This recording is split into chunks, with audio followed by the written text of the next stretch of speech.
Hey, how's it going, guys? It's Nate here. And from mysterious ancient ruins found by the Pilgrims to suspicious stories of fallen emperors, here is another hour of some of my favorite historical mysteries. Let's go. Alright, so chances are that most of you watching this video already have an at least passing familiarity with the story of the Mayflower Pilgrims and their establishment of a colony near Plymouth, Massachusetts. It's a fundamental tale in American history, and the Pilgrims' brief friendship with some of the region's natives would lead to the modern celebration of Thanksgiving. However, what you may not have known is that when those early pilgrims first arrived on the shores of Massachusetts, they apparently encountered the ruins of an old European fort that was already there, as well as the grave of what seems to have been an adult European male. An especially mysterious set of discoveries, given that we have no records of any such European settlement or even encampment in this region until the Pilgrims themselves showed up. So, let's dive into this one. So, on September 16th, 1620, the Mayflower departed Plymouth, England, carrying about 102 passengers and some 30 crewmen, with the intention of crossing the Atlantic and planting a colony near the mouth of the Hudson River. Most of the Mayflower's passengers were Protestant separatists, who had long since broken communion with the Anglican Church, and hoped that a new life far away in the Americas would free them from the hostility of the English crown. The English crown, for its part, preferred that religious agitators go away and stop proselytizing, so the journey enjoyed full support from His Majesty's government. Among the separatist passengers were two men, a certain Edward Winslow and William Bradford. Both gentlemen would later rise to extremely prominent positions in the colony which they were about to found, but more importantly to us, they spent their free time journaling and documenting their experiences. The accounts written by Bradford and Winslow serve as our primary source for the journey of the Mayflower and the earliest days of the Plymouth colony. Wilson and Bradford would go on to send a number of manuscripts back to Europe in the early 1620s, which would be put to publication and excite much of the English and Dutch public. Anyway, after a series of hiccups early in the voyage and some less than favorable weather conditions, the Mayflower ultimately sighted land off the coast of Cape Cod, Massachusetts, on November 19th. Now, again, the Mayflower Pilgrims had originally only been granted permission to settle much further south, near the mouth of the Hudson River. However, their longer-than-anticipated voyage across the Atlantic had done a number on their provisions. And moreover, the Mayflower's crew had serious concerns about going any further south along the coast due to unfavorable winds and a prevalence of very dangerous sandbars. So the decision was ultimately made to just start setting up their colony here around Cape Cod, Massachusetts, and just hope that everything would work out later. Which, in fairness, it eventually did. But before the important work of building a settlement could begin, the Pilgrims would first need to scout this new land and find an appropriate site, preferably one with access to fresh water. And so, for the first few weeks, the Mayflower just kind of floated around Cape Cod, as parties of colonists went back and forth from the ship onto the shore to survey the area. A group of maybe a dozen or so men would get off the Mayflower, row to land in a smaller boat, and then spend a few days just camping out in the Massachusetts wilderness before returning and sharing their findings. And it's here, during one of these early surveying expeditions, that we get a very interesting story. Evidently, while investigating a site near the mouth of a freshwater river, a party of colonists found an abandoned Indian house, which was at this point mostly just rubble, near an abandoned field. Around this Indian home, they found an iron kettle, which, given that the natives of North America had no iron smelting industry, must have made its way from Europe to America before the Mayflower arrived. Furthermore, not far from the house where they found this mysterious kettle, the Pilgrims identified the abandoned ruins of what they believed was a European fort. Now quoting Edward Winslow, who was an eyewitness to these discoveries and recorded them in a manuscript later sent back to Holland. Quote, "Passing thus a field or two, which were not great, we came to another, which had also been new gotten, and there we found where a house had been, and 4 or 5 old planks laid together. Also, we found a great kettle, which must have been some ship's kettle and brought out of Europe. There was also a heap of sand, made like the former, but it was newly done. We might see how they patted it with their hands, which we digged up, and in it we found a little old basket of fair Indian corn. We were in suspense with what to do with it and the kettle, and at length, after much consultation, we concluded to take the kettle and as much of the corn as we could carry away with us. And when our shallop came, that's the tiny boat they were using to row from the Mayflower to shore and back, so when our shallop came, if we could find any of the people and come to parley with them, we would give them the kettle again and satisfy them for their corn. So we took all of the ears and put a great deal of the loose corn in the kettle for the 2 men to bring away on a staff. Besides, they that could put any into their pockets filled the same. The rest we buried again, for we were so laden with armor that we could carry no more. Not far from this place, we found the remainder of an old fort, or palisade, which, as we conceived, had been made by some Christians. This was also hard by the place which we thought had been a river, unto which we went and found it to be so, dividing itself into 2 arms by a high bank." Unquote. So, Bradford and his party identified the rubble of an abandoned Indian home, where an iron kettle was present, which necessarily must have come from Europe sometime before the Mayflower arrived. Not far from this site, they found the ruins of an old fort or palisade, which Bradford and the men believed to have been of Christian origin. Much to the frustration of American historians, however, Bradford offers no further description of the supposed fort they found. He just mentions it in a single sentence, and then goes on to describe a river, and it never comes up again. With such a vague description, it's really hard to make any sense of this account.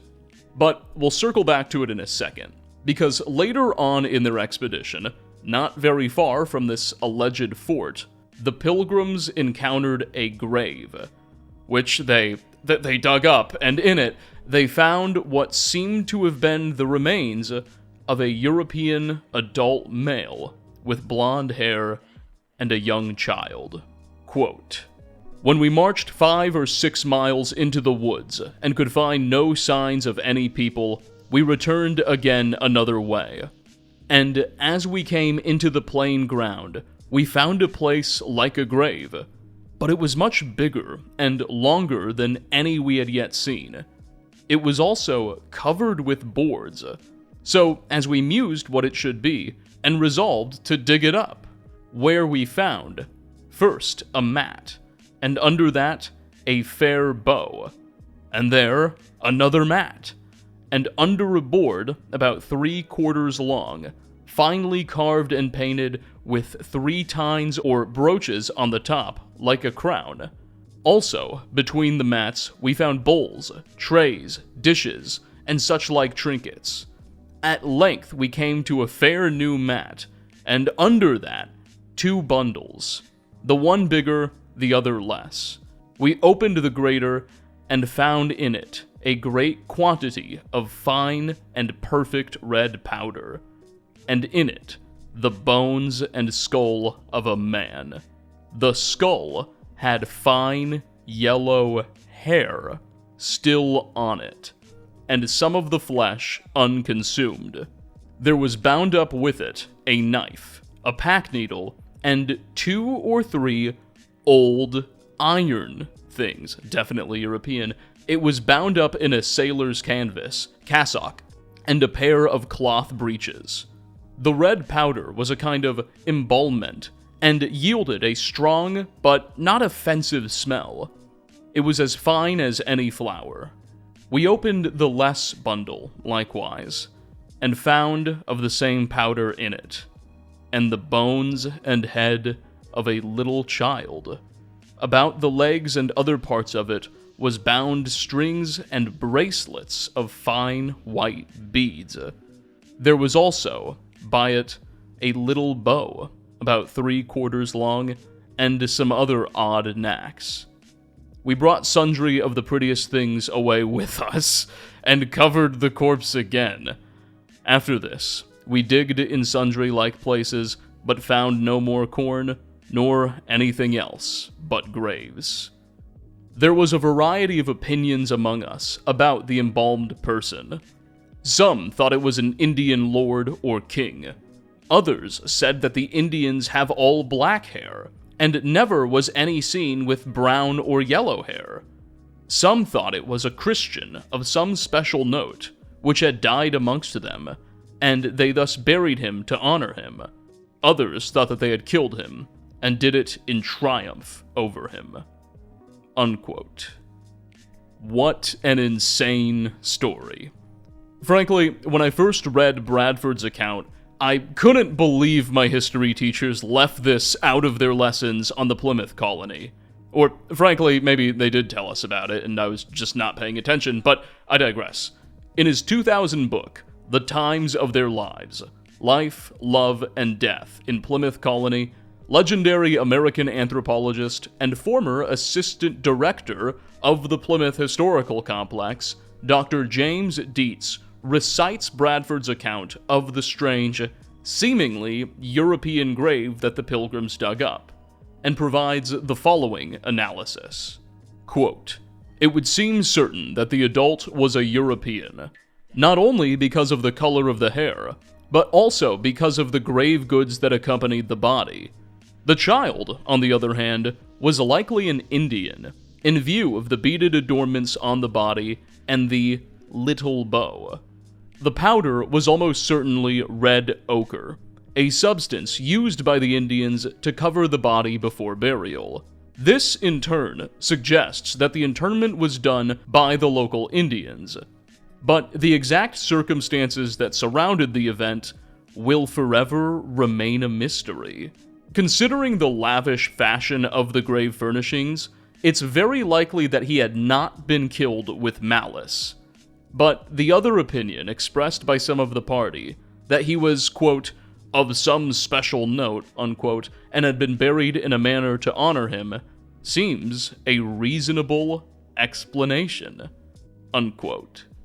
So, not only was this figure almost certainly a European, but they appear to have earned the respect, perhaps a lot of respect, from the local Indian community, at least enough to have been buried in such a lavish and respectful manner. Now, I know what you're thinking. I know exactly what you're thinking, because I thought it too. Vikings. Could this gravesite and the old fort we mentioned earlier have been left by the Vikings? Well, in some theoretical, very abstract sense, yes, it's possible, though far, far from proven, that the Norse made it to New England. However, even then, which again is not proven, it's highly unlikely that they had anything to do with the grave or the fort that Bradford described. I hope to do a full video one day on the scale of Norse activity in North America, or at least the potential scale. We only have one single confirmed site in the Americas at Leonceau Meadows in Newfoundland, Canada, and whether or not they made it any further into the continent is the subject of an intense debate that I am frankly not prepared to describe for you just yet. I gotta do a lot more reading. But however far they may or may have gotten, even if they made it to Massachusetts, Norse activity likely ceased in North America in the 1000s AD, 600 years prior to the arrival of the Mayflower. It is highly unlikely, given Massachusetts' cold, moist, snowy climate, that the Pilgrims would have been able to recognize a 600-year-old grave. You know, Bradford and the colonists describe walking over a patch of land and quickly recognizing it as a grave, or at least having something buried beneath it.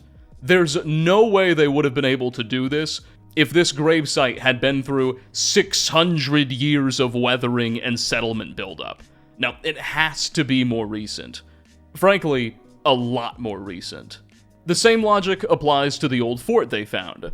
It's not even 100% obvious that the palisades they saw were actually built by Europeans. It could have very likely been of indigenous manufacture, but even so, 600 years in Massachusetts, 600 Massachusetts winters would have totally decomposed any wooden fortifications.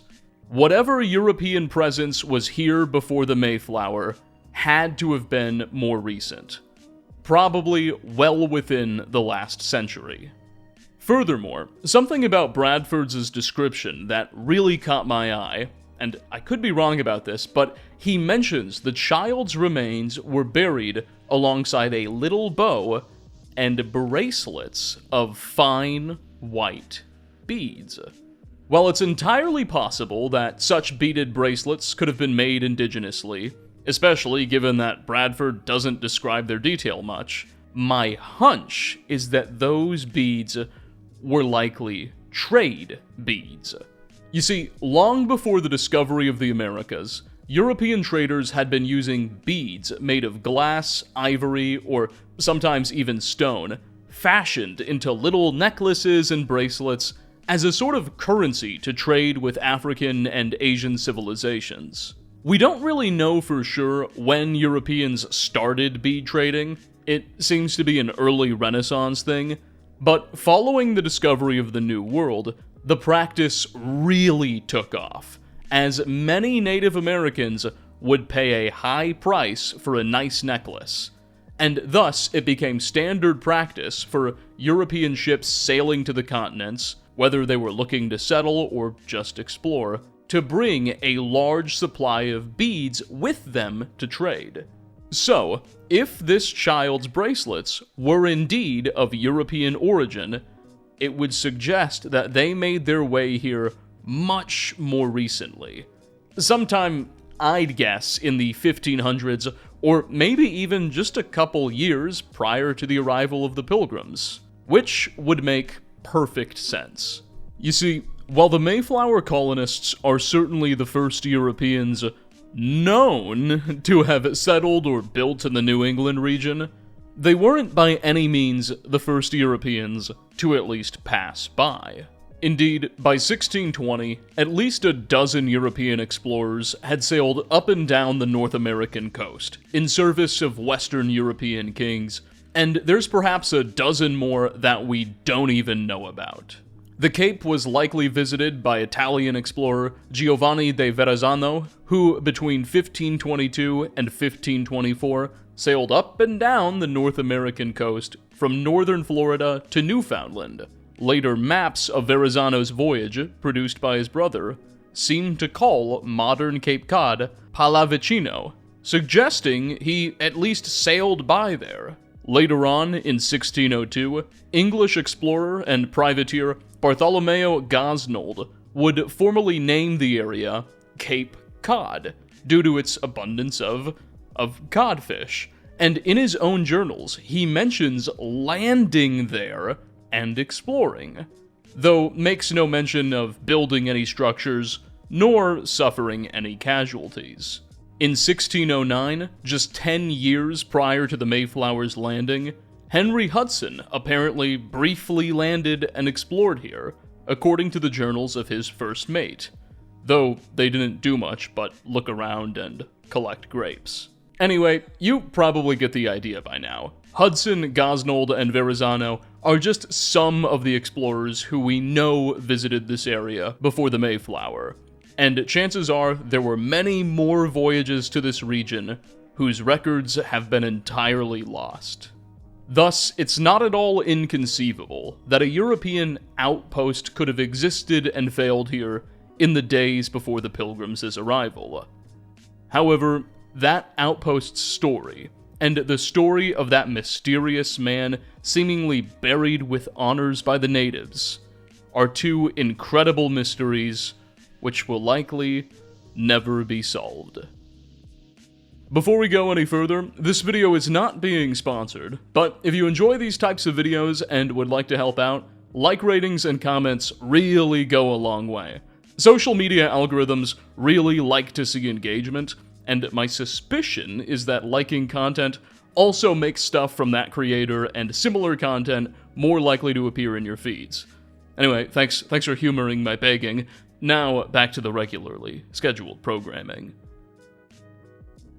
Mesoamerican giant bones refers to a certain curiosity supposedly witnessed by Spanish soldiers during their conquest of the Aztec Empire in the early 1500s, and these bones' mysterious origins. So, Bernal Diaz del Castillo was an early Spanish conquistador born in Spain in the year 1492 to a family of well-off merchants. Little is known of Diaz's early life, but when he was around the age of 18 in 1514, he decided to leave his life in Europe behind and go for broke in the New World. To make a long story short, he would eventually find himself a rank-and-file foot soldier in Hernan Cortez's army during the Spanish conquest of the Aztec Empire. He arrived with Cortez on the shores of Mexico in 1519 and marched with him to Tenochtitlan, met Montezuma, then got chased out of Tenochtitlan with the army after Montezuma's death, and returned to destroy the city shortly after with an army of native allies. Bernal Diaz was there for the whole thing. Anyway, over 50 years later, when he was in his early 70s, living out a comfortable retirement on an encomienda in Guatemala, which was largely financed with his earnings from being a conquistador, he decided to write an over 500-page memoir detailing his experience as part of Cortez's army during that fateful campaign. The book he would ultimately publish, titled Historia Verdadera de la Conquista de la Nueva España, or The True History of the Conquest of New Spain, initially failed to gain much popularity, but has since become an invaluable resource for historians. It is truly the most thorough first-hand account of the Spanish conquest that we have. While many historians, such as Francisco Gamarra, wrote their own books about the fall of the Aztecs shortly after it happened, relying on the testimony and correspondence with alleged witnesses, Diaz was there himself. He saw it all with his own eyes and just wrote it down. The only other first-hand accounts we have are a series of letters written by Hernan Cortez to the King of Spain during the campaign, which were preserved by Spanish court officials. However, those letters are much shorter and less thorough in their description. So, Diaz is perhaps the best we've got. Anyway, the real reason I bring this book up is because of this moment which occurs when the Spanish are meeting with some native allies. You see, while first marching toward Tenochtitlan, the Aztec capital, where they hoped to meet Montezuma and convince him to convert to Christianity, the Spanish army passes through the territory of a people called the Tlaxcaltecs. The Tlaxcaltecs initially attempt to attack the Spanish, because, it's a foreign army marching through their lands, But the two sides eventually hash things out and agree to what's going to become a sort of anti-Aztec alliance. A number of Tlaxcaltec chiefs, or caciques as Diaz calls them, are then welcomed into the Spanish camp with their large entourages, where they exchange gifts with the Spanish officers, and then just kinda sit around and chat for a while. The Tlaxcaltecs describe the tactics of the Aztec army and the defenses of Tenochtitlan in detail to Cortez, repeatedly warning that Montezuma can't be trusted. But then the conversation turns to a different topic. According to Bernal Diaz, Cortez and the Spanish officers then ask their new friends about their history, and the Tlaxcaltecs explain that wicked giants used to live in their country, and that their ancestors waged a great war against these creatures, ultimately driving them to extinction and claiming dominion over their lands. To prove this story, the Tlaxcaltecs then retrieve a series of bones, supposedly left behind by those giants their ancestors fought, which they showed to the Spanish army, and of course Diaz. Now quoting page 155 of the Burke and Humphrey translation of Diaz's memoir, quote, "As our captain and all of us were already informed about everything those caciques were saying, he stopped the discussion and engaged them in a deeper one. And it was how they had come to settle that land, from where they had come and why. With the two lands so close to each other, they were so different from and enemies of the Mexica. They said their ancestors had told them that in times past, men and women were settled there among them, who were very tall in body, with large bones, who, because they were very wicked and evil in their ways, they fought and killed, and those who stayed died. So that we might see what large and tall bodies they had, they brought a bone from one of them, and it was very thick, the height of a man of a reasonable stature, and that was the leg bone from the knee to the hip, a femur. I measured myself against it, and it was as tall as I am, although I am of reasonable size. They brought other pieces of bones like the first, but they were already eaten away and dissolved by the earth. We were all astonished to see those bones, and we were certain that there had been giants in this land. Our Captain Cortez said it would be good to send that great bone to Castile, so His Majesty might see it. So, we sent it with the first representatives who went there." Unquote. What an incredible little tale. Diaz claims that the Tlaxcaltecs showed the Spaniards genuine giant bones, and provides a brief description, acknowledging that at least one of them was even sent to Spain. So, what do we make of an account like this? Well, suffice it to say, few modern experts believe that Diaz was actually looking at a real, giant bone, or that the Tlaxcaltecs' ancestors actually fought a war with giants. That all seems a little unlikely. However, few also outright dismiss Diaz's account. They don't think he just made up this story as an exaggeration or a fantasy. Rather, the prevailing theory is that the Tlaxcaltecs were showing the Spanish the bones of some giant prehistoric creature, which they themselves mistook for the remains of an ancient giant humanoid. In her 2005 book, Fossil Legends of the First Americans, a text which analyzes how Native Americans typically interpreted fossil discoveries, Stanford University research scholar Adrienne Mayor dedicates several pages to this interesting story, and suggests that the Tlaxcaltecs were probably showing the Spanish a mistaken mastodon or mammoth femur.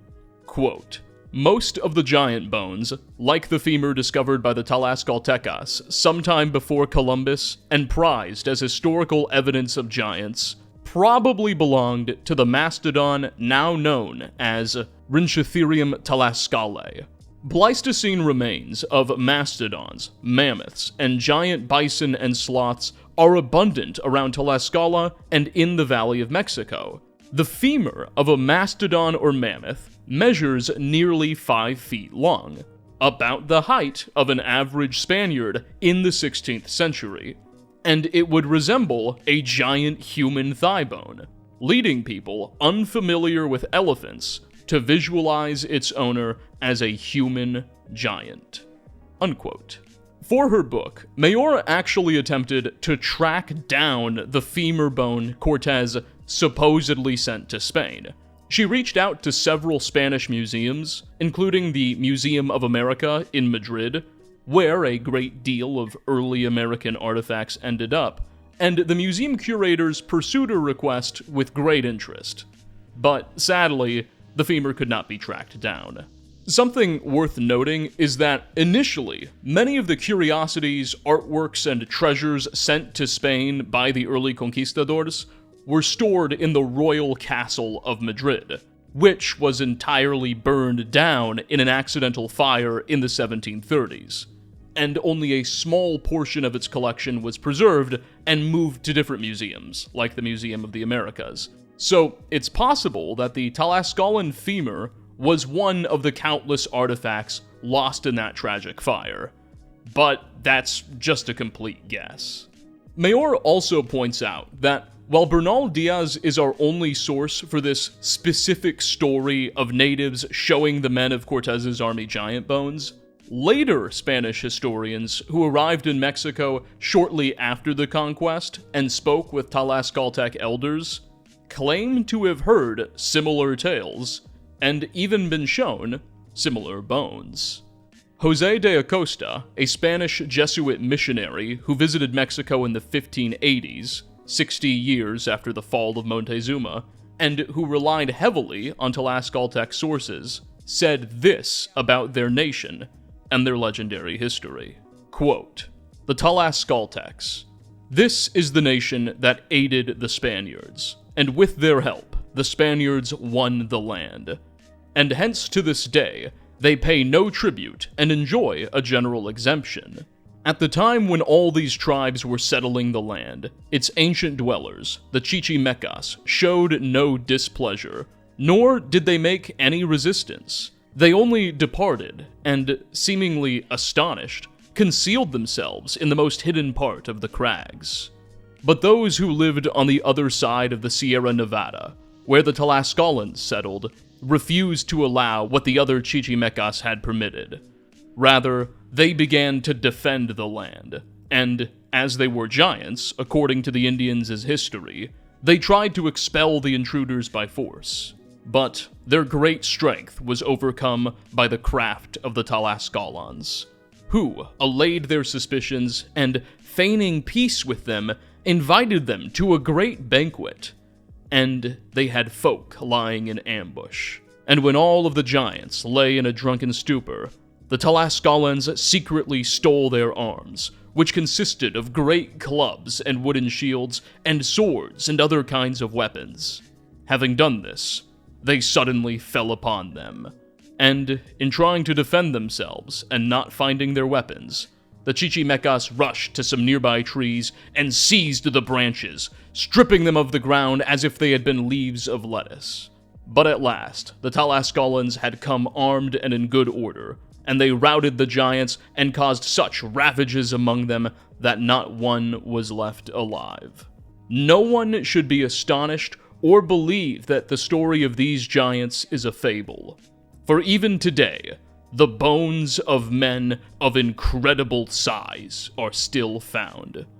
When I was in the city of Mexico in 1586, one of these giants was found buried on one of our properties, which we call the Jesus del Monte, and they brought to show us a tooth, which, without exaggeration, was fully as large as a man's fist, and the rest of the bones were in proportion. I saw the tooth, and was amazed by its extraordinary size." Unquote. So, there you go. Spaniards were being impressed by what were probably, hopefully, mistaken dinosaur bones as late as the 1580s. It wasn't just Diaz. However, the exact species of animal they were being baffled by, where the bones ultimately ended up, and where exactly the Tlascalans came up with the idea of an ancient war with giants, all remain the subject of much debate. Pseudo-Bardiya refers to the mysterious identity of whoever was the Persian Empire's third king, and to perhaps one of the most bizarre lies in history. You see, the Persian Empire was founded by King Cyrus II, or Cyrus the Great, as he would become known, in the mid-500s BC. Before becoming the most powerful man of his time, Cyrus himself was originally a rather minor king in what is today southwestern Iran, merely ruling over the ancient city of Anshan and the surrounding region. However, thanks to a series of rather fortunate events and his own competence as a strategist, Cyrus was able to rapidly conquer the much larger neighboring kingdom of Media, and from there use his newfound territories and wealth as a springboard to expand over much of the Near East, carving out an empire that, by the end of his life, stretched from the Aegean Sea to the Indus River, and cementing a monumental legacy that wouldn't be matched until the days of Alexander. Anyway, Cyrus had two legitimate sons, Cambyses II and Bardiya.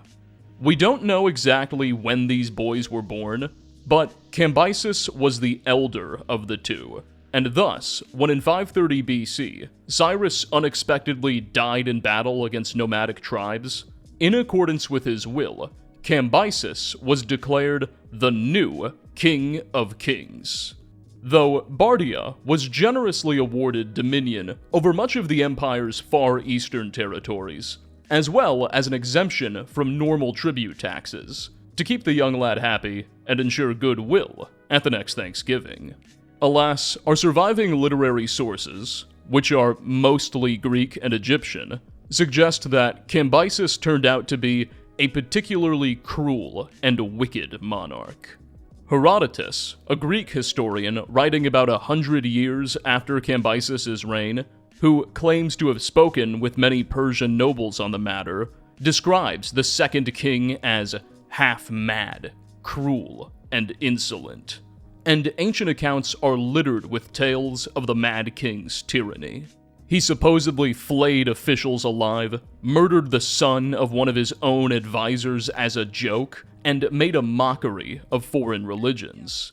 While scholars today suspect that Cambyses' madness has probably been somewhat exaggerated, as we'll soon see, he may very well have been disliked by many of his nobles and subjects. Potential malevolence aside, the defining action of Cambyses' 8-year reign was his stunningly successful invasion and conquest of Egypt in the year 525, bringing an end to the sovereignty of what up to that point had been perhaps the most ancient and wealthy society in the world.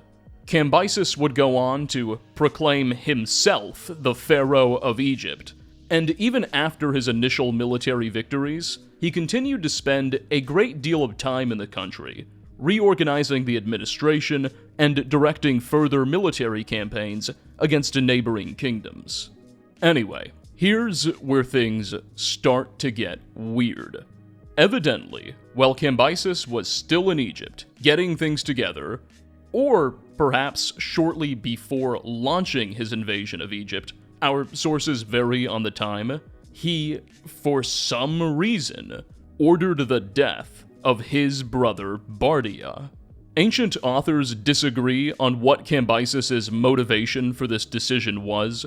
Herodotus suggests that the order came after Cambyses had a dream of Bardiya sitting on his throne, which is ironic for reasons which will soon be obvious, but others imply that Cambyses was just being his normal, evil self. Or, hey, who knows, maybe Bardiya was genuinely plotting to rise up against his brother after all, and the king was just doing what needed to be done. Whatever the reason, all of our sources, including official Persian inscriptions, agree that after Cambyses had his brother executed, he decided to keep Bardiya's death a secret, possibly fearing what his countrymen would think about the whole affair. This is already pretty weird, but here's where it all goes crazy.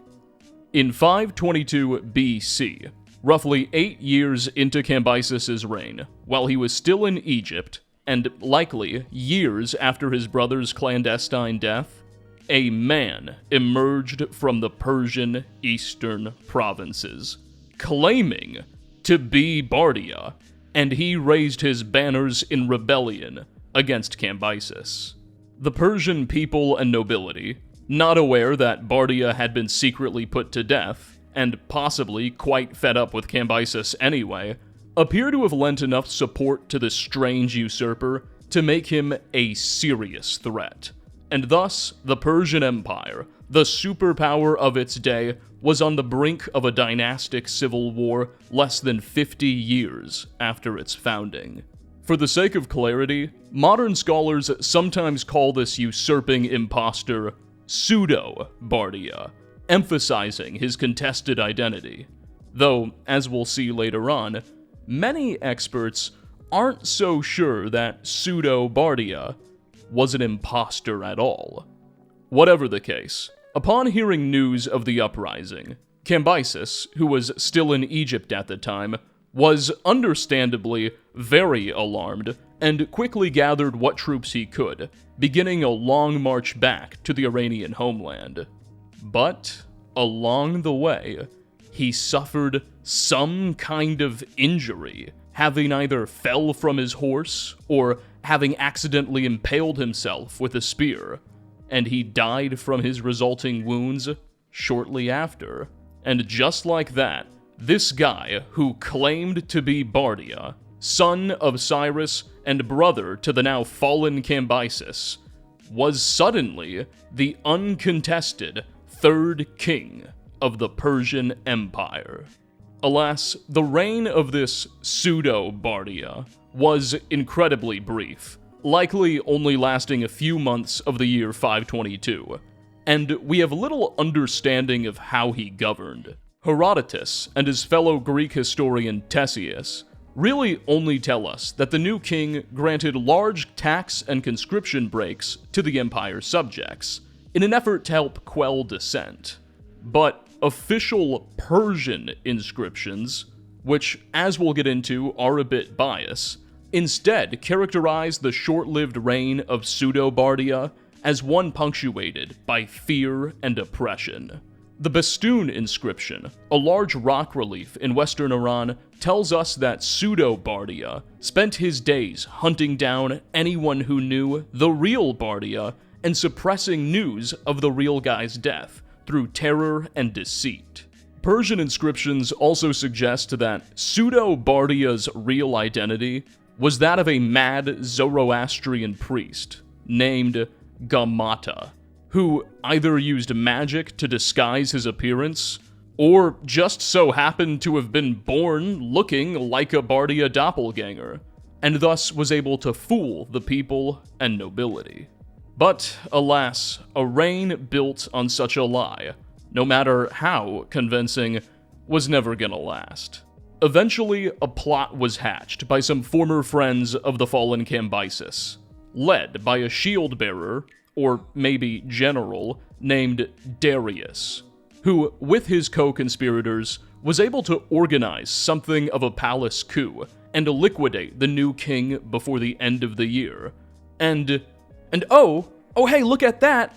With the throne empty, Darius graciously and selflessly decided to step up and crown himself as the fourth king of a now avenged Persian Empire. What a great guy.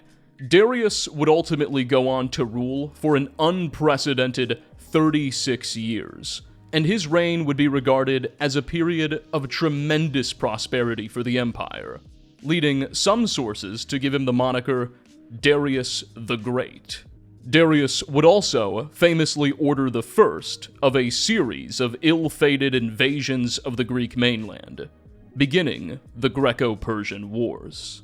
So, there's our story.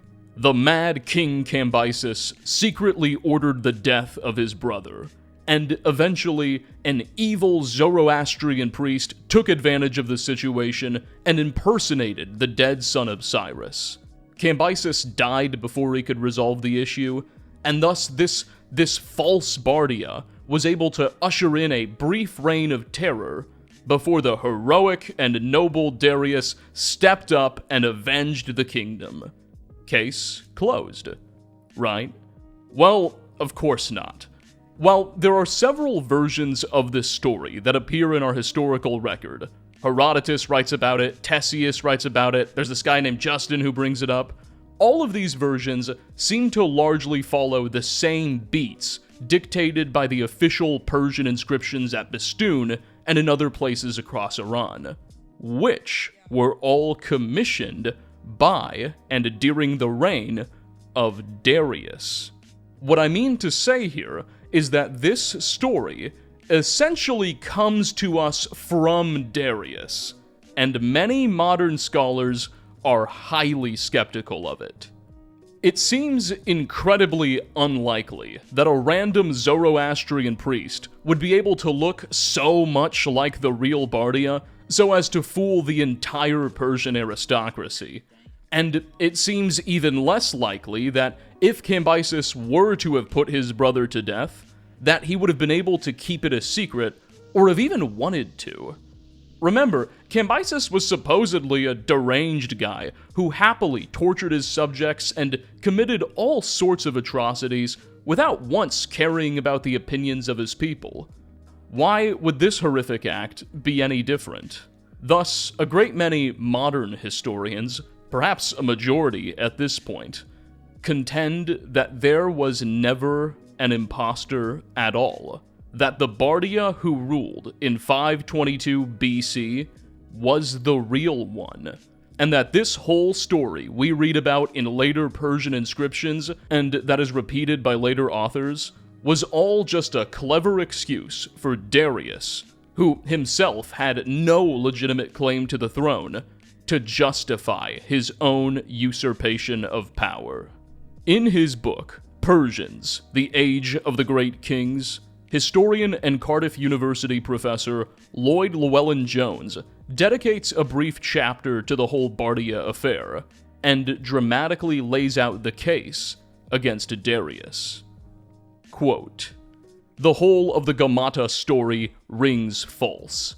The clandestine murder of Bardiya by his brother Cambyses, unknown to anyone but Darius, was nothing but a contrivance, especially when set within the contradictory scenario that people knew of the pretender but were too frightened to call him out. Darius's account of Gamata's elimination, given its enormity, was curiously brief and puzzlingly cursory. He kept the details of the event veiled in secrecy by emphasizing his role as Persia's savior. The identity of his adversary, however, was not open to scrutiny, a fact which can only mean one thing. There was no Gamata. The man Darius killed was Bardiya, son of Cyrus, brother of Cambyses, and Persia's legitimate king. All this time, the real traitor, the real follower of the lie, was Darius himself." Unquote. Next on our list, who, or really what, killed the Roman Emperor Carus and his two sons? So, Marcus Aurelius Carus, not to be confused with his more famous Stoic predecessor, Marcus Aurelius Antonius, was a Roman emperor who briefly reigned for a period of about 10 months between the years 282 and 283 AD. Prior to taking the throne himself, Carus was the Praetorian prefect to the previous emperor, Probus. The office of Praetorian prefect was an important one in the Roman government by this point in time. Originally, the prefect was simply the commander of the Praetorian Guard, the emperor's bodyguard. But over time, the position gradually accumulated more and more civil and military responsibilities, to the point that by the late 3rd century, the prefect's powers and duties were analogous to that of a prime minister or grand vizier. Far from just commanding bodyguards, prefects were authoring laws, leading armies, negotiating with foreign powers and the Senate, etc. And, notably, the prefect often traveled with his Caesar on business and campaign. So, when in September of the year 282, when the old emperor, Probus, was attacked by his own men in a mutiny near the city of Sirmium and died without an heir, his prefect, Carus, who was on the scene and very likely responsible for the mutiny in the first place, was the obvious choice to succeed him, and he was quickly hailed as Caesar by the troops and later affirmed by the Senate. Part of what made Carus an attractive replacement is that he already had 2 adult male children, the elder being named Carinus and the younger Numerian, whose existence ensured that there was already a stable succession in place for when the time came. At least, that was the idea, anyway. While Carus's reign was destined to be notoriously short for ironic reasons we'll get into, and we know little about his domestic policy, he does seem to have been a rather competent military leader, as almost immediately after assuming the purple, he led a series of successful campaigns along the Danube River, beating back several Germanic and Sarmatian tribes, cementing his popularity with the troops and the legitimacy of his reign. Following up on these W's, the new emperor turned his attention to his empire's historic nemesis, the Sassanid Persians. The previous emperor, Probus, died while contemplating an invasion of Persia, and Carus was eager to finish what his predecessor had dreamt of. Furthermore, the Persians themselves were in a particularly rough spot. Their king, or Shah-in-Shah, Bahram II, and most of his forces were busy suppressing a massive rebellion in the far east of their country, near modern-day Afghanistan, and thus were totally unprepared to respond to any serious threat in the west. Thus, in early 283, Carus led a large Roman force, likely through Armenia, into Persian territory, bringing his younger son, Numerian, with him, while his elder son, Carinus, was dispatched to the west to deal with unrest against the new administration and some barbarian incursions in Gaul. The emperor's campaign proved to be a stunning success. Our sources almost unanimously attest that the Roman armies were able to conquer Mesopotamia without a hitch, and even seem to have made it all the way to the Persian capital of Ctesiphon by the end of the summer, which they were able to capture and sack. So, for a very, very brief and fleeting moment, Carus had established himself as one of Rome's most martially successful emperors. In less than a year, he had secured the constantly chaotic Danubian frontier and taken the capital of his empire's nemesis. He and his men could only imagine what the future may hold.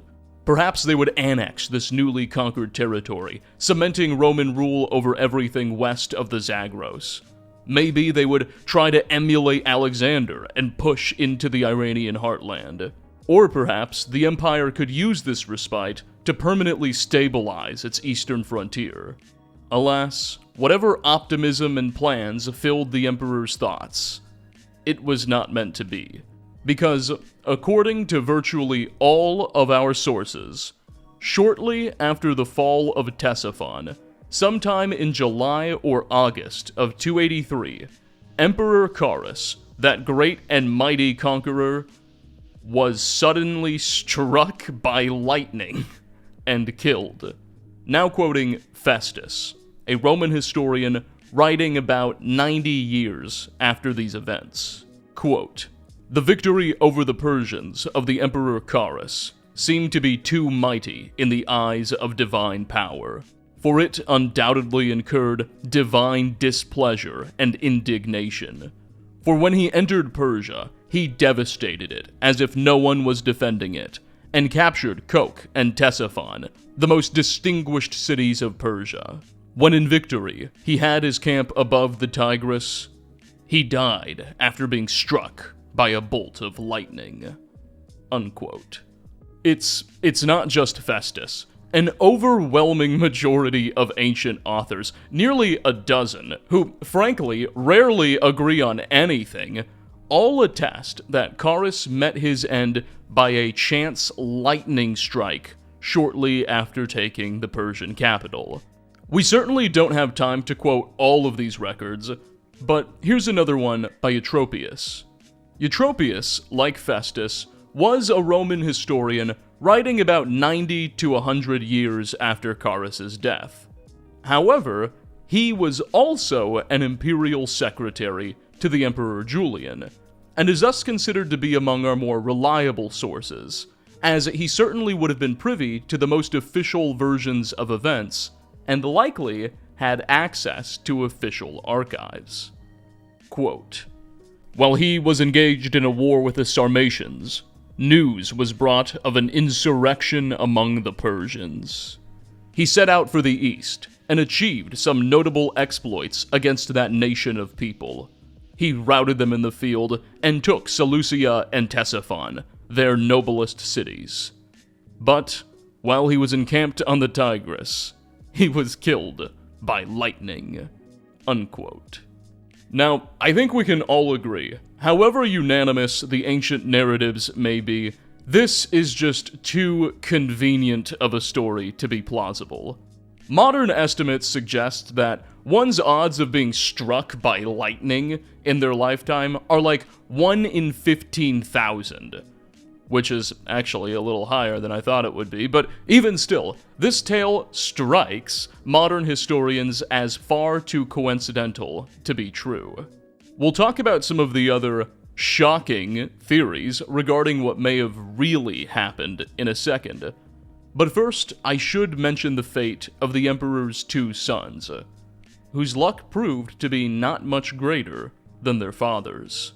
Following the sudden and suspicious death of Carus, his son Numerian, who had come with him on campaign, and the general staff, were able to negotiate an orderly withdrawal out of Persian territory, likely with a huge amount of treasure in their supply train. However, during their march back to Roman Syria, which lasted several months, Numerian contracted some sort of illness that apparently caused him great irritation in his eyes, and he would die by autumn of 284 while making his way back to Rome. He doesn't even seem to have made it past the Bosphorus. This left Carinus as the sole surviving male of his father's dynasty, and he likely just wasn't up for the challenge. Historian Edward Gibbon lays out the following dramatic profile. Quote, "From the moment of his arrival at Rome, he abandoned himself to the luxury of the capital and to the abuse of his fortune. He was soft yet cruel, devoted to pleasure but destitute of taste, and though exquisitely susceptible to vanity, indifferent to the public esteem. In the course of a few months, he successively married and divorced 9 wives, most of whom he left pregnant." Unquote. Much like the case for his father and brother, we don't know exactly what happened to Carinus, but by the summer of 285, he would be dead as well.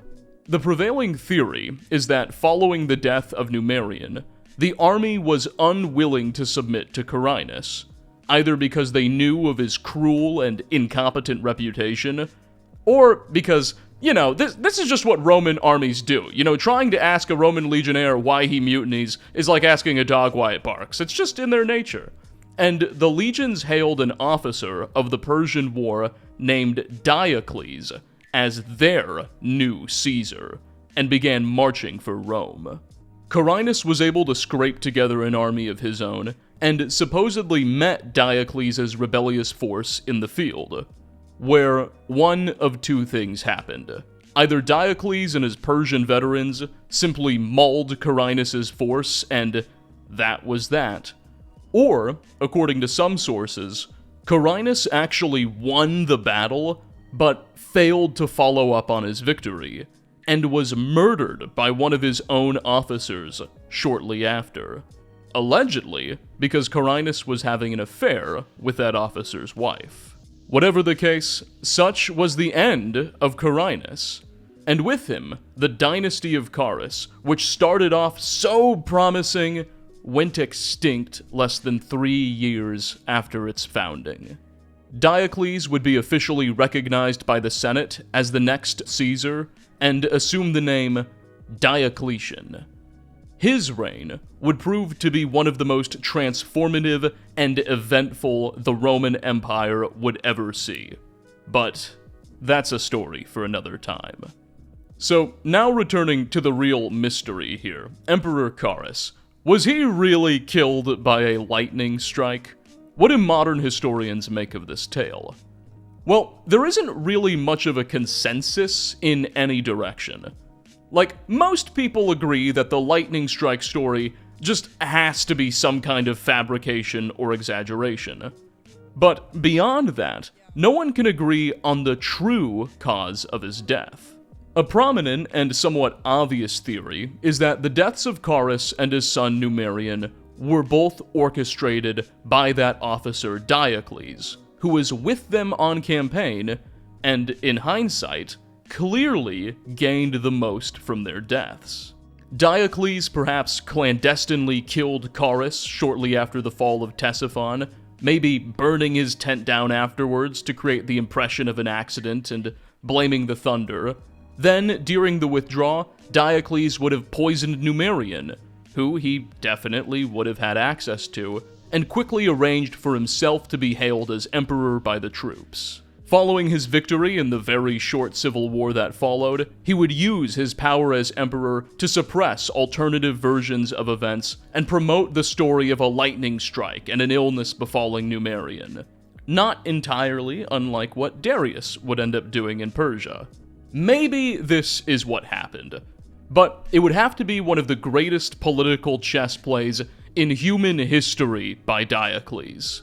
To pull off something like this would likely require the support of a large number of officers in on the plan, who wouldn't be inclined to slay their own emperor after such a tremendous string of successes.